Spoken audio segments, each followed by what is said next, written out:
សួស្តីបងអូនយើងមិញយើងរៀនអំពីអីគេផលបូកឬផលគុណឬអីចឹងទៅនៅក្នុងវីដេអូនេះយើងនឹងរៀនអំពីការបង្កើតសមីការដឺក្រេទី2ដោយដឹងរឹសរបស់វាកន្លែងហ្នឹងពិបាកបន្តិច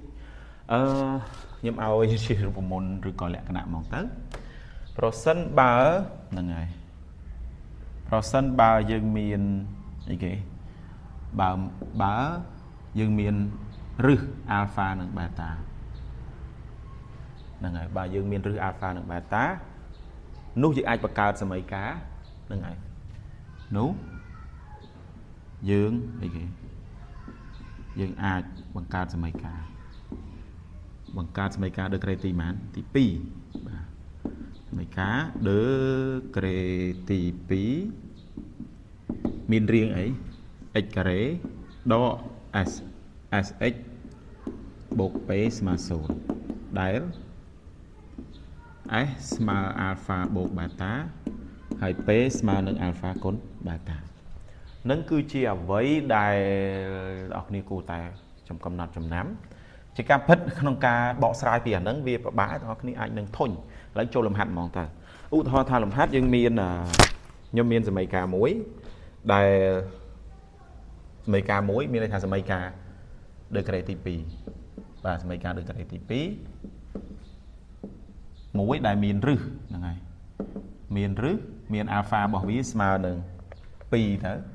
ហើយ beta ស្មើ3បាទអញ្ចឹងគេថាអូសមីការដឺក្រេទី2នេះមានរឹស alpha រឹសទី1 alpha ស្មើនឹង2ហើយ beta ស្មើ3អញ្ចឹងគេឲ្យយើងបង្កើតហ្នឹងហើយបង្កើតបាទសមីការដឺក្រេទី2នោះណាអញ្ចឹងយើងបង្កើតតាមណាយើងអាចនិយាយថាមកតាមអីតាម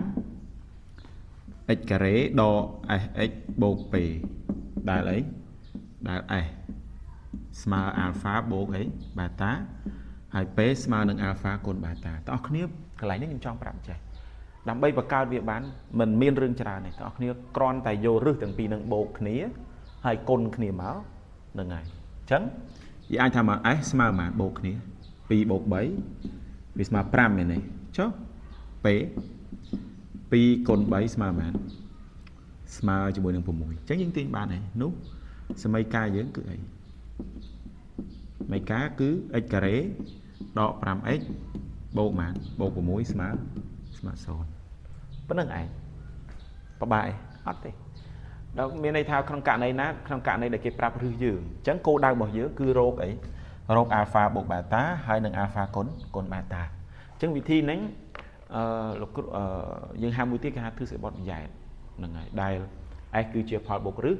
ហើយ p គឺជាផលគុណរបស់រឹសអញ្ចឹងយើងមានតែប៉ុណ្្នឹងចំពោះវីដេអូនេះបាទអរគុណច្រើនដែលបានទស្សនា